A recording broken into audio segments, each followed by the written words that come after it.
जय Hind students, very good morning. आज हम लोग ईबी के नेशनल इनकम रिवीजन के पार्ट नंबर 2 पर हैं। नेशनल इनकम की रिवीजन में अभी तक हमने आपको कुछ बेसिक्स सिखाए। हमने आपको डोमेस्टिक शब्द का मतलब सिखाया, ग्रॉस शब्द का मतलब सिखाया और फैक्टर कॉस्ट और मार्केट प्राइस, ग्रॉस और नेट, डोमेस्टिक और national. With in the territory है तो डोमेस्टिक, बाय द रेसिडेंट्स है तो national. Factor income from abroad सीखा, फैक्टर इनकम टू अब्रॉड सीखा। फिर इसके बाद methods of calculating national income में हमने आपको वैल्यू एडेड मेथड सिखाया और इनकम मेथड सिखाया। एक्सपेंडिचर मेथड आज की क्लास में हम लोग सीखेंगे। ठीक है, तो आज अपनी नेशनल इनकम की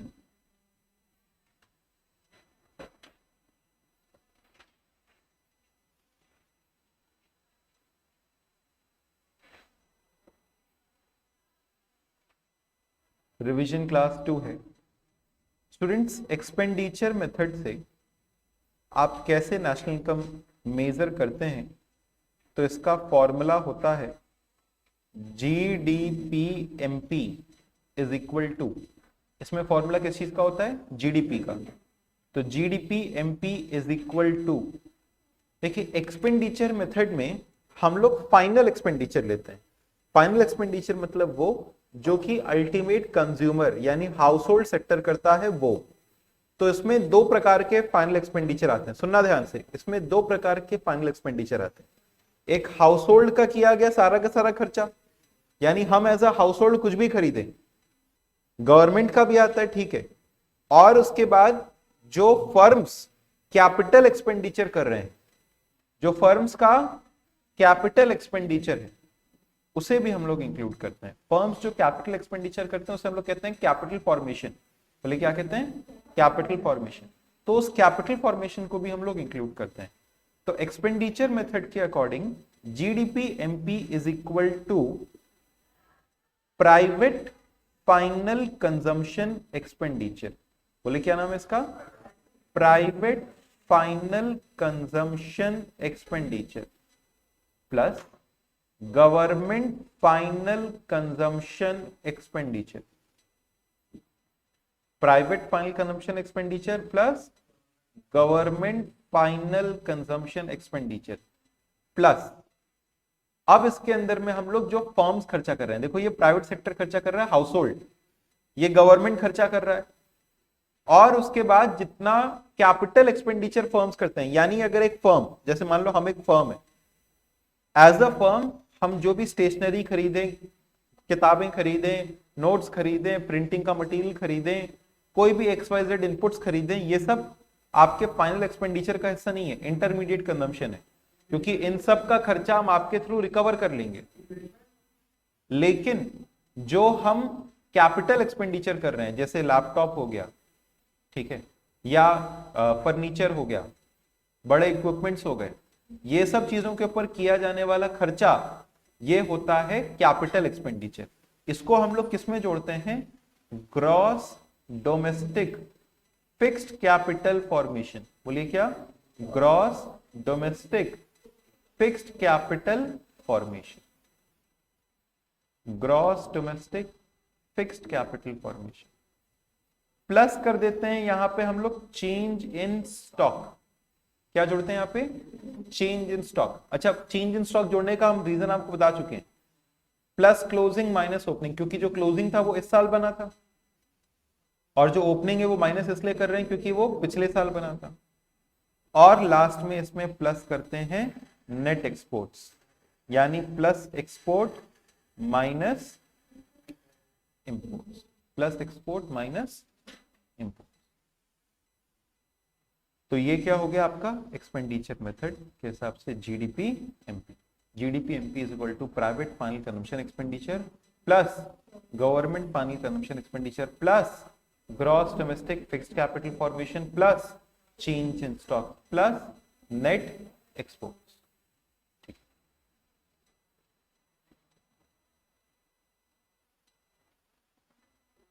late us take an example.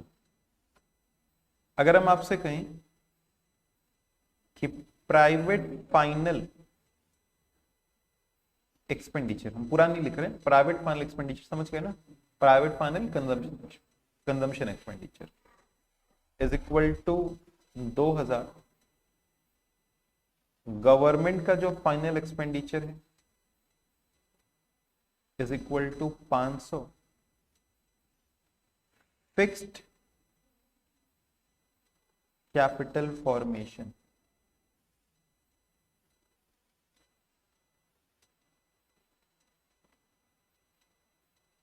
800 और नेट एक्सपोर्ट्स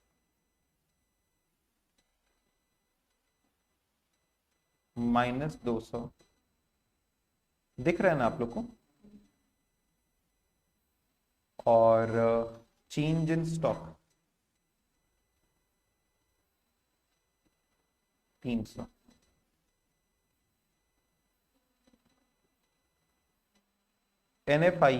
NFIA माने net factor income from abroad, ठीक है। NFIA is equal to -500, net indirect tax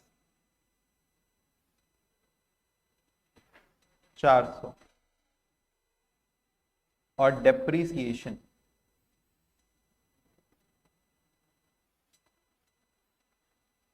250। सबसे पहले इसके अंदर में हम लोग देखते हैं फिक्स्ड कैपिटल फॉर्मेशन दिया है, हम इसको मान लेते हैं कि gross fixed capital formation. Sir gross fixed capital formation अगर नहीं होगा तो क्या कुछ और भी दिया जा सकता है? हाँ, इसकी जगह पे आपको नेट फिक्स्ड कैपिटल फॉर्मेशन दिया जा सकता है। क्या दिया जा सकता है? Net fixed capital formation. तो अगर ग्रॉस फिक्स्ड कैपिटल फॉर्मेशन की जगह पे शब्द आपको दिया हुआ है नेट फिक्स्ड कैपिटल फॉर्मेशन, तो आपको जीडीपी की जगह पे मिलता है एनडीपी। अगर आपको ग्रॉस फिक्स्ड कैपिटल फॉर्मेशन की जगह पे नेट फिक्स्ड कैपिटल फॉर्मेशन मिल जाए तो आपको जीडीपी की जगह पर आंसर मिल जाएगा एनडीपी का। समझ गए बात को? अब चलिए लिखते हैं इसको। पहले हम लोग क्या निकालेंगे अपना जीडीपीएम। तो what is GDPMP equal to? It is equal to private final consumption expenditure. What is private final consumption expenditure over here? 2000 plus government final consumption expenditure कितना है?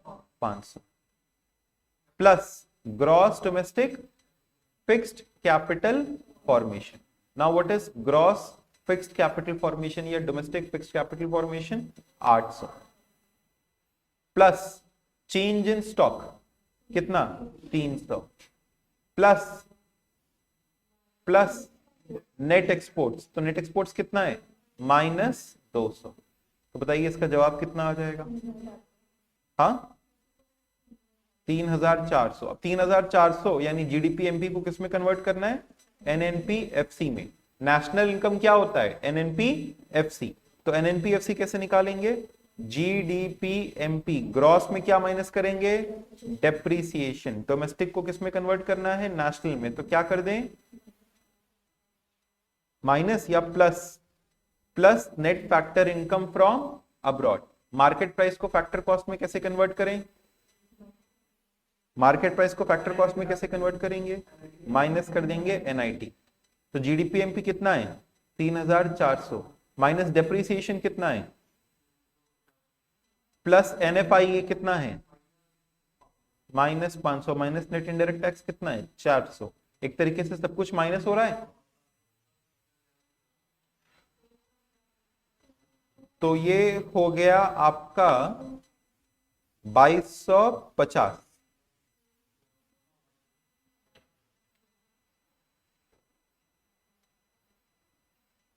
ठीक है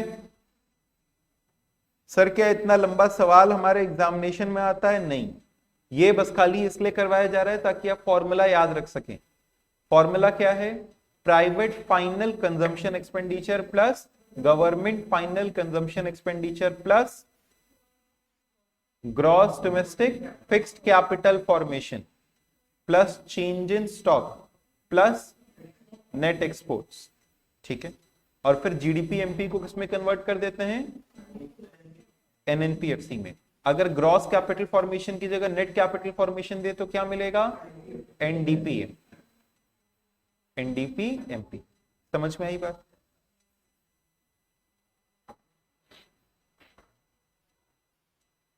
in the live chart, come on please confirm. समझ में आई क्या आपको?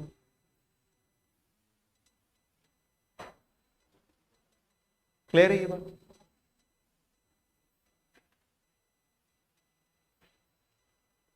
Yes. चलिए आगे बढ़ते हैं। सुनिए, हम लोगों को सीखना है कि क्या प्रिकॉशंस लेने चाहिए हर एक मेथड को यूज करते वक्त। इसके लिए आप अपनी मटेरियल को ही रेफर करिए, उसमें हम लोगों ने बहुत अच्छे से हर एक प्रिकॉशन को इंक्लूड करके रखा हुआ।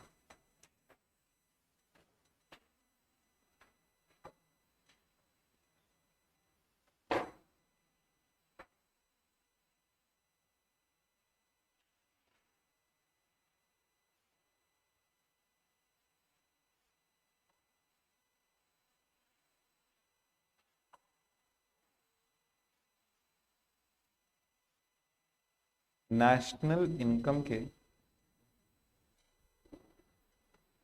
मेथड्स जहां पर लिखें,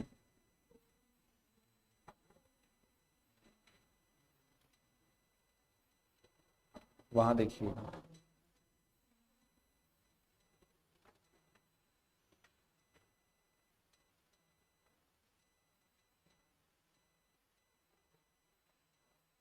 हाँ, प्रिकॉशंस फॉर प्रोडक्ट मेथड या वैल्यू एडेड मेथड। याद रखना है आपको, सबसे पहला है आपको प्रॉब्लम ऑफ डबल काउंटिंग। जब एक ही चीज को दो बार गिन लेंगे, जैसे हमने आपको एग्जांपल में बताया, मैन्युफैक्चरर ने 30 रुपए का सामान बनाया, 30 का बना करके होलसेलर को दिया, यानी 30 रुपए का सामान होलसेलर को दिया। मैन्युफैक्चरर ने होलसेलर ने उसको आगे का 50 बेचा, तो उसमें 30 पिछला वाला भी तो जुड़ा हुआ है। तो अगर वो 50 भी पूरा का पूरा जोड़ लें और पीछे 30 वाला भी पूरा का पूरा जुड़ जाए तो 50 और 30 80 हो गया ना। जबकि असल में हमने 30 बनाया और आगे वाले ने 20 बनाया। लेकिन अगर हम 50 भी जोड़ लें और 30 भी जोड़ लें तो डबल काउंटिंग हो जाएगी कि नहीं हो जाएगी? डबल काउंटिंग हो जाएगी। तो इसीलिए हम लोग इंटरमीडिएट कंजम्पशन को क्या करते थे? माइनस। तो प्रॉब्लम ऑफ डबल काउंटिंग ना हो जाए, ये आपको ध्यान रखना पड़ेगा। Value addition in a particular, इसका मतलब क्या हुआ कि क्या क्लोजिंग स्टॉक इंक्लूड होता है? क्या क्लोजिंग स्टॉक जीडीपी में इंक्लूड होता है? यस, क्लोजिंग स्टॉक जीडीपी के अंदर में इंक्लूड होता है। क्यों इंक्लूड होता है? क्योंकि it is produce in the current year. Opening stock minus होता है, yes. Why? Because it was produce in the previous year. Stock appreciation include होता है कि नहीं होता है? Rise in the value of stock include होगा कि नहीं होगा? नहीं होगा। अगर मान लो मेरे पास में स्टॉक पड़ा हुआ है 2000 रुपए का, साल खत्म होते होते उसकी वैल्यू 2500 रुपए हो गई, तो ये वैल्यू का इंक्रीज इंक्लूड होगा कि नहीं होगा? नहीं होगा, क्योंकि केवल दाम बढ़ा है, वैल्यू एडिशन नहीं हुआ है। केवल क्या बढ़ा है? केवल दाम बढ़ा है, प्राइस बढ़ा है, वैल्यू एडिशन नहीं हुआ है। तो क्योंकि कोई वैल्यू एडिशन नहीं हुआ है इसलिए इसको हम लोग इंक्लूड नहीं करेंगे। तो value addition in a particular year लेते हैं और स्टॉक अप्रिसिएशन को इंक्लूड नहीं करते हैं। स्टॉक क्या प्रिकॉशंस हैं एक्सपेंडिचर मेथड के? अच्छा, क्या प्रोडक्शन फॉर सेल्फ कंजम्पशन को लेना चाहिए? Yes, production for self consumption को भी हम लोग लेते हैं, प्रोवाइडेड उसकी वैल्यू मेजरेबल हो। तो उसको जो प्रिवेलिंग मार्केट प्राइस होगा उस पर इंक्लूड करेंगे। जैसे मान लो हम अपने सेल्फ कंजम्पशन के लिए बिजली बना रहे हैं, हमारा अपना एक पावर हाउस यूनिट अपने सेल्फ कंजम्पशन के लिए बिजली बना रहे हैं, तो उसको हम लोग इंक्लूड करेंगे, लेकिन उस बिजली की वैल्यू मेजरेबल होनी चाहिए। और है हमारे पास में मेजरेबल वैल्यू भी है कि पर यूनिट का क्या रेट है उसके हिसाब से निकाल दो। क्या प्रिकॉशंस एक्सपेंडिचर मेथड में? ऊपर किसमें था, नीचे किसमें है? एक्सपेंडिचर मेथड में सबसे पहले कहा जाता है कि सेकेंड हैंड गुड्स की बिक्री को इंक्लूड नहीं करेंगे। यानी हमने आपको बेचा 20 रुपए का, आपने किसी और को टरका दिया 20 रुपए में ही, तो इसे कहते हैं सेकेंड हैंड गुड्स, और सेकेंड हैंड गुड्स को हम लोग इंक्लूड नहीं करते। सिमिलरली शेयर्स और बॉन्ड्स के खर्चों को इंक्लूड नहीं करते हैं। इसका मतलब शेयर बाजार में अगर आपने कभी शेयर वगैरह खरीदा, कोई बेचा, तो उसको भी जो खर्च होता है, उसके ऊपर में भी जो खर्च होता है, उसको भी इंक्लूड नहीं करते हैं, क्योंकि उससे भी कोई वैल्यू एडिशन नहीं होता है। समझ गए इस बात को? समझ में आया? सेकेंड हैंड गुड्स को इंक्लूड, शेयर डिबेंचर बॉन्ड को इंक्लूड नहीं करेंगे। कोई सा भी, मतलब ओल्ड शेयर का मतलब हो गया, फिलहाल आप इसको ऐसे समझिए, कोई सा भी शेयर, ओल्ड शेयर ही नहीं, कोई सा भी शेयर, ठीक है, नया शेयर, पुराना शेयर। शेयर खरीदना मतलब क्या हुआ? हम किसी कंपनी में हिस्सेदारी खरीद रहे हैं, वो कोई वैल्यू एडिशन तो नहीं है ना। And what is GDP? It is the value of goods and services produced. Share खरीदने से कोई गुड या सर्विस प्रोड्यूस हो रही है? नहीं। तो how can we include it in GDP? अच्छा, expenditure on transfer payment by government, बोले क्या? Expenditure on transfer payment by government, जैसे से फॉर एग्जांपल स्कॉलरशिप हो गया, ओल्ड एज पेंशन वगैरह हो गया। तो अगर पेंशन होता है, स्कॉलरशिप होता है, हमने आपको सिखाया भी था कि ओल्ड एज पेंशन को हम लोग इंक्लूड नहीं करते हैं। तो स्कॉलरशिप, ओल्ड एज पेंशन, ये सब इंक्लूड नहीं होता है। गवर्नमेंट द्वारा किए गए ट्रांसफर पेमेंट्स इंक्लूड नहीं होते हैं।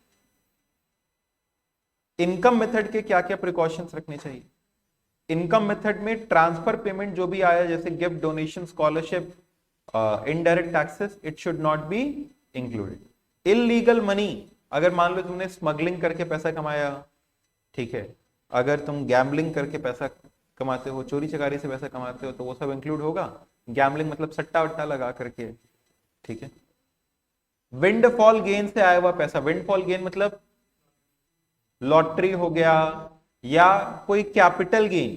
कैपिटल गेन मान लो, जैसे से फॉर एग्जांपल हमारे पास पड़ा हुआ फिक्स्ड एसेट था और वो फिक्स्ड एसेट बिक गया एट प्रॉफिट।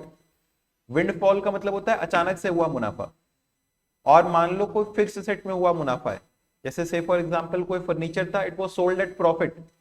फर्नीचर बेचने का तो काम है नहीं, लेकिन it was sold at profit, तो हम लोग उन सबको कहते हैं विंडफॉल गेन्स। इसको भी हम लोग इंक्लूड नहीं करते। तो विंडफॉल गेन जैसे prizes won, lotteries etcetera is also not included in the estimation of national income. Received from sale of financial asset, जैसे शेयर, बॉन्ड, डिबेंचर आप लोग पूछ रहे थे, इन सबको भी बेचने से मिलने वाला पैसा इंक्लूड नहीं होता। ये हो गए आपके precautions in all these three methods. You have to remember these precautions, एक बार जरूर से पढ़ना। समझ में आया हर एक प्रिकॉशन? क्लियर था? In the live chat come on please confirm, is this clear और नॉट? सबको समझ में आ गया? Next is real GDP, nominal GDP. Yes, real GDP, nominal GDP. Real GDP क्या होता है, नॉमिनल जीडीपी क्या होता है? अगर आप जीडीपी को बेस ईयर के प्राइस पे मेजर कर रहे हैं, अगर आप जीडीपी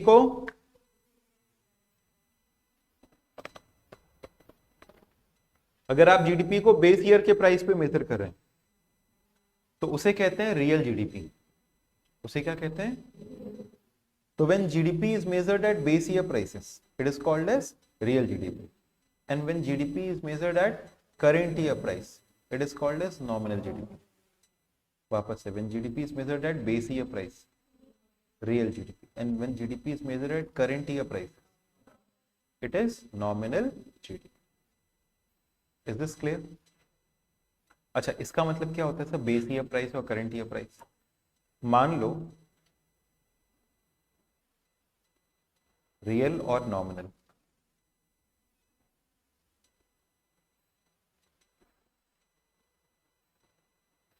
मान लो हमने आपसे कहा साल 2012 और साल 2022, यहां पर क्वांटिटी थी 100 और यहां पे क्वांटिटी हो गई 120, यहां पे प्राइस थी 10 और यहां पे प्राइस हो गई 15। तो जीडीपी कैसे निकालेंगे बताइए? ये है प्राइस इंडेक्स। जीडीपी कैसे निकालेंगे? क्वांटिटी इंटू प्राइस करके क्या आ जाएगा जीडीपी? तो 100 इंटू 10 1000, 120 इंटू 15 1800, 120 इंटू 15 कितना? तो when GDP is measured, when GDP is measured eight कौन सा प्राइस? बेस ईयर का प्राइस। देखो यहां पे हमने जीडीपी किस पे निकाला है? Current year price. This is your nominal GDP for 2022। लेकिन अगर रियल जीडीपी निकालनी हो 2022 की तो कैसे निकालेंगे?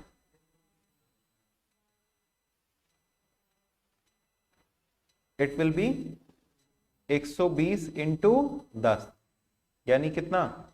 12। This will be your real GDP. तो when GDP is measured at current year का price, nominal. When GDP is measured according to base year का price, it will be called as real. समझे?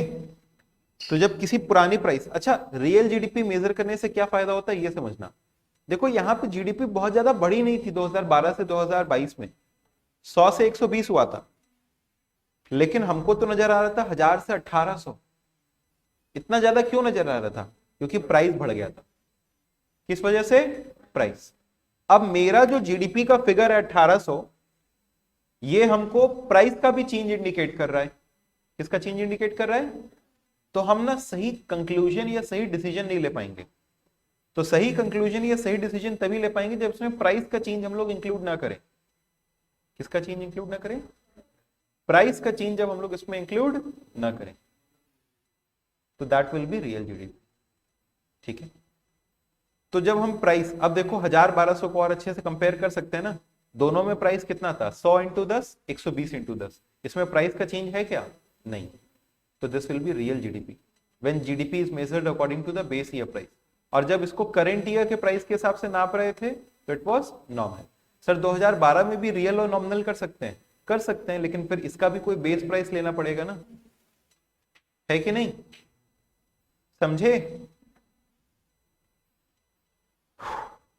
चलो, real GDP, GDP measured according to the base year price index. Nominal GDP, GDP measured according to the current year price index. फिर एक term आता है GDP deflator. क्या नाम बताइए? GDP deflator. क्या होता है GDP deflator? It is equal two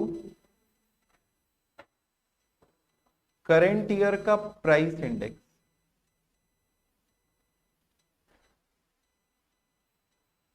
upon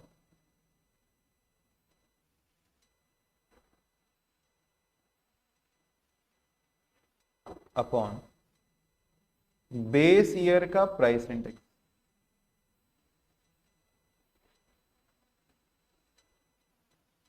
into 100। Current year का price index upon base year का प्राइस इंडेक्स इनटू 100, या फिर nominal GDP upon real GDP. या तो नॉमिनल अपॉन रियल कर दो, या तो करंट ईयर का प्राइस अपॉन बेस ईयर का प्राइस कर दो। जैसे नॉमिनल कितना है यहां पे बताओ? नॉमिनल कितना है? 1800। और रियल कितना है? 1200 इंटू 100 बताइए कितना हो जाएगा? 150। ठीक है, तो करंट ईयर का price index upon base year का प्राइस इंडेक्स। ठीक है, अच्छा व्हाट इज करंट ईयर का price index? 15। What is base year का प्राइस इंडेक्स? 10। तो हम लोग एक और चीज कर सकते हैं, 15 अपॉन 10 इंटू 100, ये भी कितना आएगा?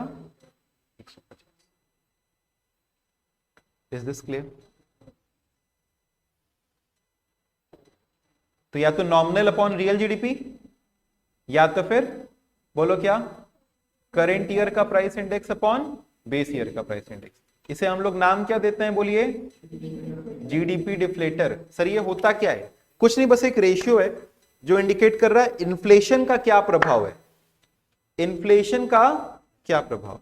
जैसे यहां पे नॉमिनल अपॉन रियल करके मेरे को समझ में आया कि नॉमिनल तो 1800 हो गया था, रियल 1200 था, यानी ये 1.5 गुना 100% से 150% टाइम्स इंक्रीज किया just because of inflation, price. तो प्राइस का इफेक्ट निकालने के लिए हम लोग क्या निकालते हैं? GDP deflator. It is nominal upon real या करंट ईयर का प्राइस अपॉन बेस ईयर का price. I hope this is clear everybody in the chat section. Dear student please confirm, is this clear?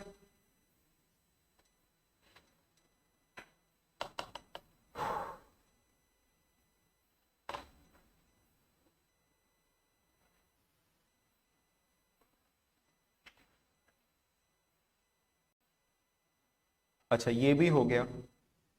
अब पता है इसके अंदर में क्या बचा है? जैसे एक दो और छोटे मोटे टर्म सुनिएगा। हम लोग जब भी नेशनल इनकम निकालते हैं तो फैक्टर इनकम इंक्लूड करते हैं, ट्रांसफर इनकम को इंक्लूड नहीं। ट्रांसफर इनकम का मतलब हो गया वन साइडेड पेमेंट्स। तो इन वन साइडेड पेमेंट्स को यानी गिफ्ट्स, स्कॉलरशिप्स, ग्रांट्स, इन सबको इंक्लूड नहीं करते, जबकि फैक्टर इनकम को हम लोग इंक्लूड करते हैं।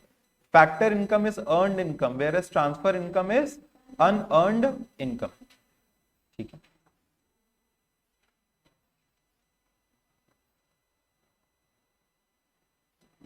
अच्छा अब बस एक लास्ट कुछ टॉपिक्स। लास्ट में आपके कौन से टॉपिक्स हैं? दे आर प्राइवेट इनकम,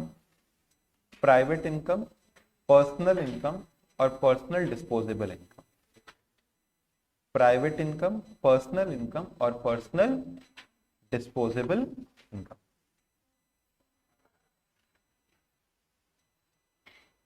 सबसे पहले देखिए क्या है प्राइवेट इनकम। हम आपको लिखवा रहे हैं अलग से, इसको समझना।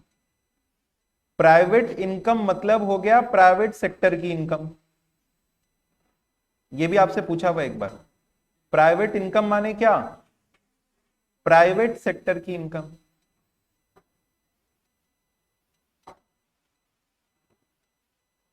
प्राइवेट सेक्टर की इनकम।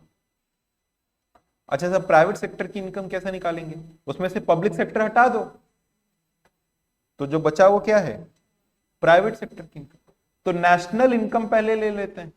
नेशनल इनकम क्या है? एनएनपी एफसी, या तो एनडीपी एफसी लेते तो उसमें एनएफआईए जोड़ देते तो वो क्या बन जाता? NNP FC. और इसके अंदर में income of public sector undertaking, PSU. बोलिए समझे क्या? इनकम ऑफ पीएसयू, जितना पीएसयू कमा रहा है, पब्लिक सेक्टर अंडरटेकिंग कमा रहा है। फिर उसके बाद सुनना ध्यान से, अब हम लोग इसमें कहते हैं कि जो ट्रांसफर पेमेंट है ना वो भी जोड़ दो। हम लोग नेशनल इनकम में नहीं जोड़ते लेकिन प्राइवेट इनकम में जोड़ते हैं। तो जितना ट्रांसफर पेमेंट आया, जितना भी आया प्लस जितना भी गया minus, from rest of the world, from rest of the world. अब भैया मैंने आपको दिया, आपने मेरे को दिया, तो किसी के पास से गया, किसके पास आया, वो नहीं जुड़ेगा। क्या जुड़ेगा? जो हमको विदेश से आया या विदेश में गया। समझ गए? उतना ही सही ना। हमारी इनकम, हमारे देश की इनकम तो उसी से पड़ेगी ना। आपस में हम लोग लेन देन कर रहे हैं, उससे देश की इनकम पे कोई फर्क नहीं आ रहा। प्लस कर देते हैं पब्लिक डेब्ट इंटरेस्ट। बोले क्या प्लस किया? Public debt interest. वो इंटरेस्ट जो कि पब्लिक पे कर रही है किसके ऊपर में? गवर्नमेंट से बोरोइंग्स के ऊपर में। सॉरी, जो गवर्नमेंट पे कर रही है पब्लिक से बोरोइंग्स के ऊपर में। सरकार भी पैसा बोरो करती है कि नहीं करती है? करती है। तो गवर्नमेंट जब बोरोइंग करती है उसके ऊपर में इंटरेस्ट देता है। गवर्नमेंट जब बोरोइंग करता है तो उसके ऊपर इंटरेस्ट देता है। दिस इज कॉल्ड एज क्या? पब्लिक डेब्ट इंटरेस्ट। तो उसको प्लस कर दीजिए। फिर इसके बाद लास्ट में यहां पे जो आता है दैट इज सोशल सिक्योरिटी। ये सब आप हटा भी देंगे तो भी कोई फर्क नहीं पड़ता है इसके अंदर में।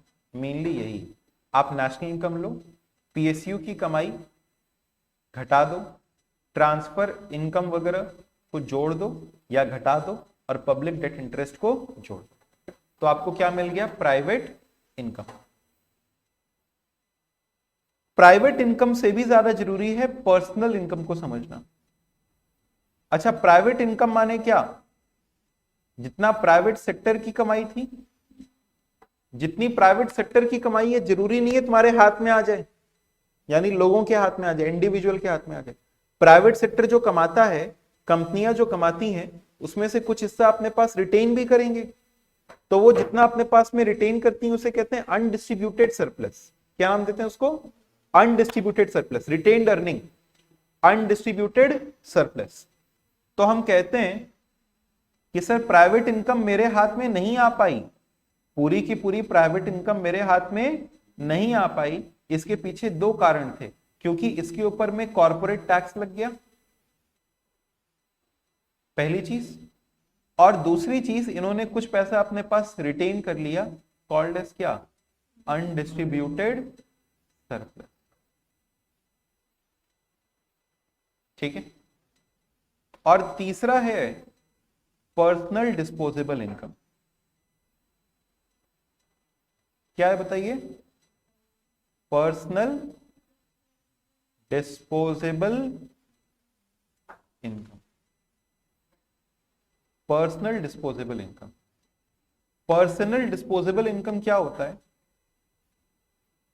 पर्सनल डिस्पोजेबल इनकम क्या होता है? It is your personal income.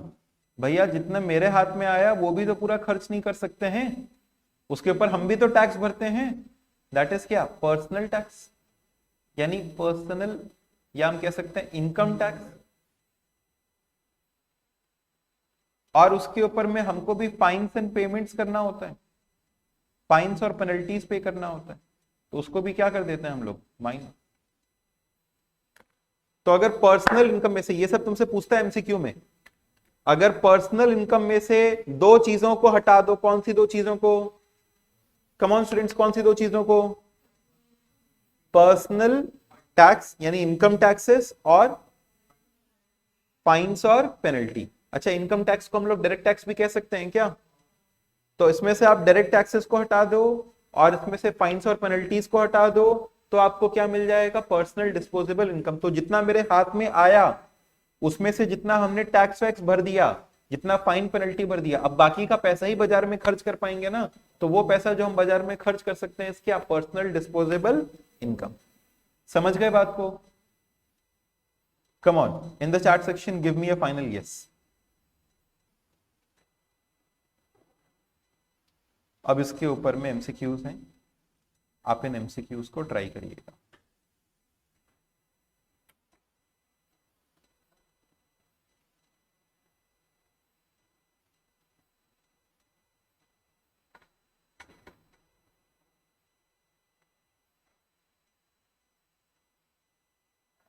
ठीक है, चलिए अब आप लोग नेशनल इनकम के एमसीक्यूज को एक बार जरूर से देखना, ठीक है, ट्राई करना। आई थिंक अब आप इस पोजीशन पर हो कि इन एमसीक्यूज को कर सको। कुछ एमसीक्यूज देखे जाए आपके साथ में।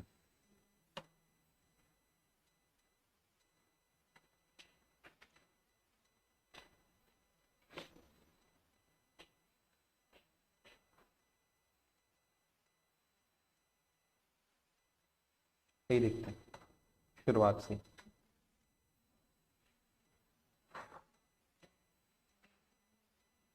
Comparison of GDP level across countries are most accurate when?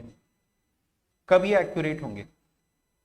जब नॉन मार्केट एक्टिविटी सेम होंगी, जब प्राइसेस सेम होंगे, जब prices are the value of the non-market activities are the same across countries and prices for non-market activities are same across countries.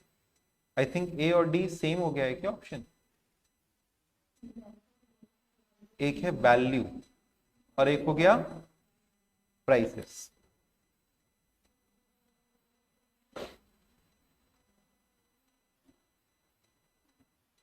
अच्छा, आपसे कहा जा रहा है कि comparison of GDP level across countries are most accurate. कब हम ज्यादा बेहतर जीडीपी को आपस में कंपेयर कर पाएंगे? अगर हमको दो देशों की जीडीपी कंपेयर करनी है तो कब ज्यादा बेहतर कंपेयर कर पाएंगे? जब उनकी प्राइसेस आपस में बराबर हो। क्योंकि अगर आपके यहाँ पे ज्यादा प्राइस है, हमारे यहाँ पे कम प्राइस है, तो हो सकता है कि हम ज्यादा प्रोडक्शन करते हैं लेकिन आपकी जीडीपी ज्यादा नजर आए। तो the value of non market activities is same या the prices are same? The prices are value of non market activities is same. I think simple सी बात होनी चाहिए कि प्राइसेस अगर सेम है, अगर प्राइसेस सेम है। इसमें मार्केट या नॉन मार्केट एक्टिविटीज से मतलब ये है वो एक्टिविटीज जो कि मार्केट में बिक रही हैं या वो एक्टिविटीज जो कि मार्केट में नहीं बिक रही। सभी प्रकार की एक्टिविटीज की अगर प्राइसिंग सेम है तो फिर हम ज्यादा बेहतर जीडीपी को आपस में कंपेयर कर पाएंगे। तो the prices are same across the countries, लेकिन साथ ही साथ यहाँ ऑप्शन की फ्रेमिंग में आई थिंक कुछ गलती भी है। ठीक है, the value of output, students next question, the value of output produced by residents located within the country before depreciation and including the influence of taxes and subsidy. अच्छा, output produced by resident, तो residents का मतलब बताओ क्या हो गया, domestic या national?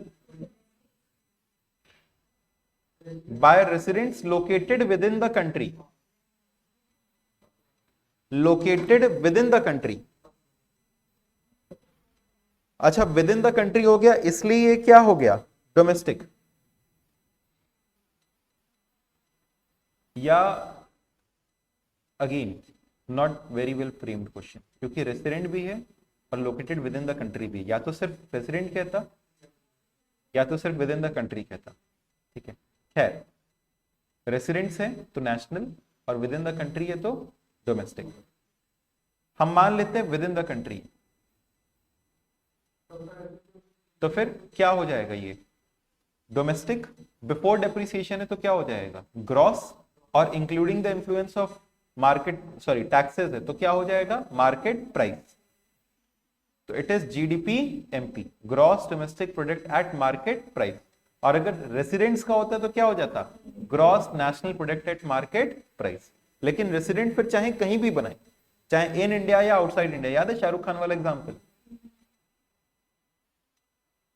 Which one of the following are excluded while measuring national income? इसमें से कौन exclude होता है, consumer spending in expenditure method, value added in output method, transfer payment in income method, या none of the above?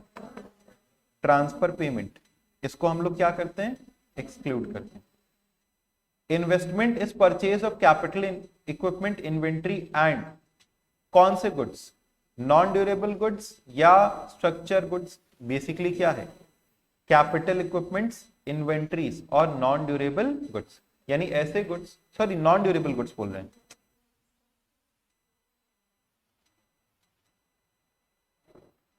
It is purchase of capital equipment, inventories and structure कह सकते हैं, हालांकि अगेन यहां पे वर्ड हम इसको कह सकते हैं durable goods. Which of the following will not be counted as final good for inclusion in GDP? Now this kind of question is asked in examination. इसमें से कौन सा इंक्लूड नहीं होगा फाइनल गुड के अंदर में? A piece of glass bought by a consumer to fix a broken window, will it be included or not? ये कौन खरीद रहा है, घरेलू खरीद है ना, हाउस होल्ड एक्सपेंडिचर है, तो क्या ये इंक्लूड होगा? यस। पूछा है not included. A sheet of glass purchase by commercial builder of a new home, commercial builder है तो ये तो इसके लिए इंटरमीडिएट कंजम्पशन हो गया ना, तो इसके लिए इंक्लूड नहीं होना चाहिए। A sheet of glass produce this year and ending up in the inventory of a retail store, बना इस साल है लेकिन अभी क्लोजिंग स्टॉक में पड़ा हुआ है, तो इंक्लूड होगा कि नहीं होगा? होगा, क्लोजिंग स्टॉक भी इंक्लूड होता है। A home that is build this year but is not sold, तो भी होगा क्योंकि बना है भले ही बिका नहीं। अच्छा, यहाँ होम की बात कर रहा है पूरी की पूरी, ठीक है, और यहाँ पे क्या, खाली शीट ऑफ ग्लास, ये एक इंटरमीडिएट कंजम्पशन था इसलिए इंक्लूड नहीं किया। समझ गए इस बात को?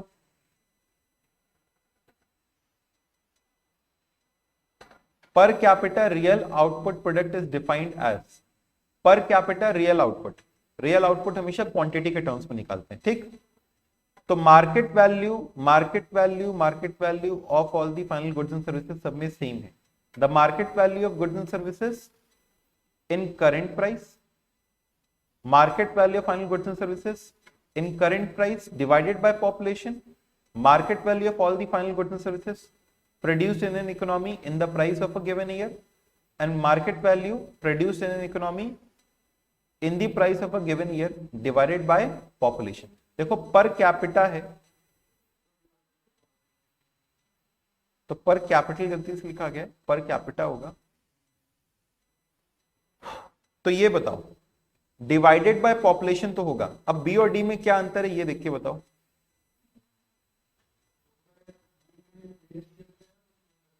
इसके अंदर में करेंट प्राइस पे है और यहां पे prices of a given year है, यानी बेस ईयर पे। तो रियल आउटपुट है तो किस पे निकालेंगे? बेस ईयर पे निकालेंगे। रियल आउटपुट है तो बेस ईयर पे निकालेंगे।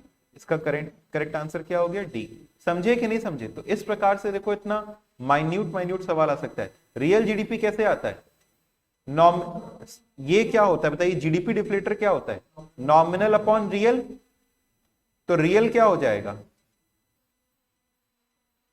जीडीपी डिफ्लेटर होता है नॉमिनल अपॉन रियल। तो रियल क्या हो जाएगा? रियल ऊपर, जीडीपी डिफ्लेटर नीचे, तो नॉमिनल अपॉन जीडीपी डिफ्लेटर। आया कि नहीं आया? ठीक है, आप लोग कर लोगे बाकी के एमसीक्यूज?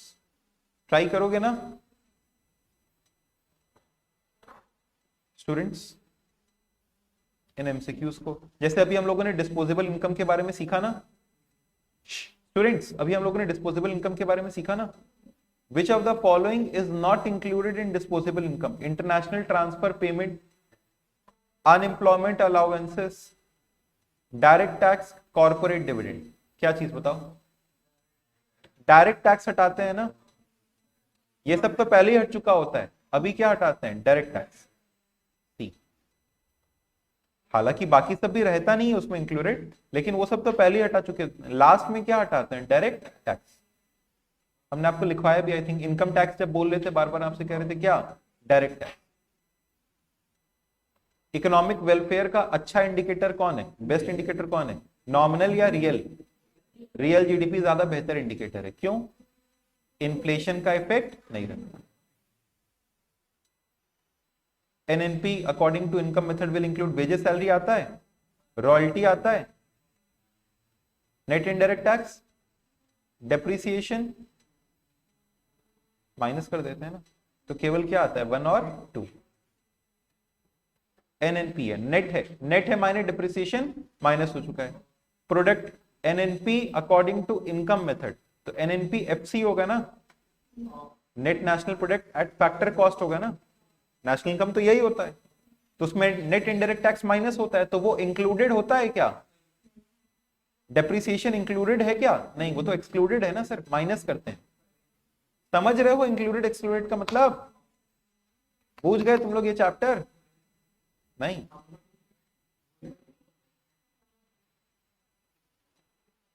पूछ गए का मतलब समझ गए होता है।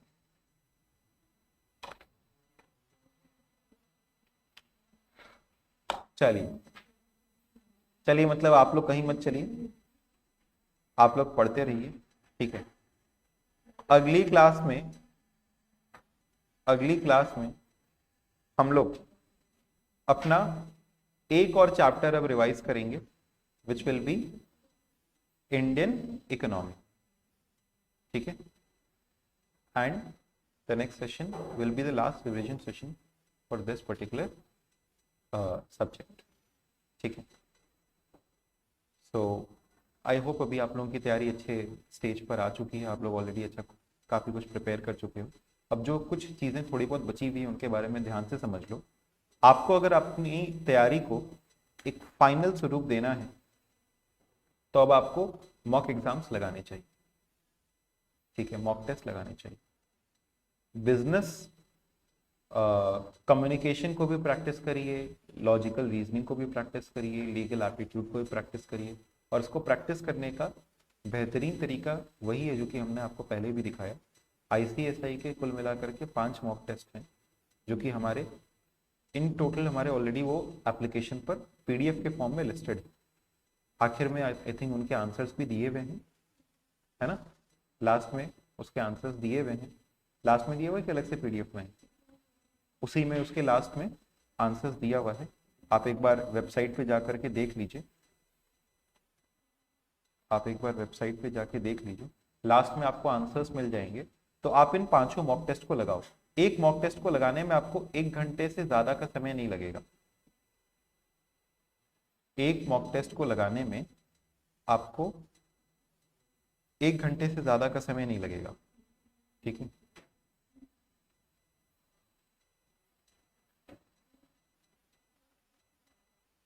तो आप इन मॉक टेस्ट को जरूर से लगाइए।